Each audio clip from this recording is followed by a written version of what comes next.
انا عندي سؤال شارع يا معالي الوزير، بالنسبه لنا وبالنسبه لاي حد من الساده المشاهدين هيبقوا عايزين يسالوه. احنا بنعرف ازاي ان الحته دي فيها بترول؟ تمام. يعني انت الاجراءات بتعرف العلميه ازاي؟ او الخطوات تمام. العلميه انت بتاعتها. بتعرف ان ازاي فلان الفلاني ده والعياذ بالله مثلا، ربنا يحفظ الجميع، عنده التهاب رئوي او فيروس كورونا؟ تشخيص بقى اشاعه، وكشف. اشاعه الاول صح. تتعمل. صح. الاشاعه دي لما بيقراها دكتور شاطر يقول لك لا، دي نزله شعبيه، ما هياش لا التهاب رئوي ولا كورونا. مم. او يقول لك لا، دي نازله التهاب شعبيه رئوي، مثلا. التهاب رئوي حاد بس ما هوش كورونا. صح.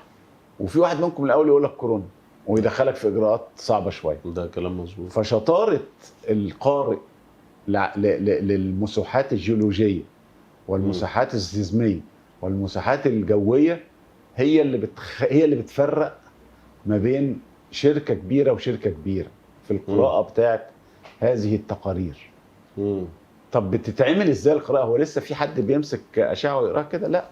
مم. لا، انت لما بتاخد النتائج بتاعت البير اثناء عمليات الحفر والاستكشاف بتحطها قدامك وبتعمل لها سيميوليشن، محاكاه يعني، بملايين الابار اللي انت شركتك الكبيره شيل وشيفرون وبريش بتروليوم وإيني وجاز بروم وفلان وفلان وفلان واباتشي، انا مش عايز انسى حد، ها، بيحطها قدام آلاف وملايين الابار المنتجه عنده على مدى ال 150 سنه اللي فاتت.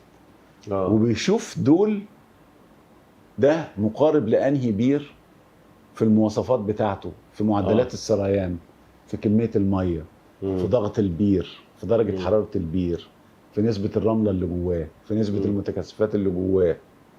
يشوف ده مع ده لغايه اما يلاقي واحد زيه.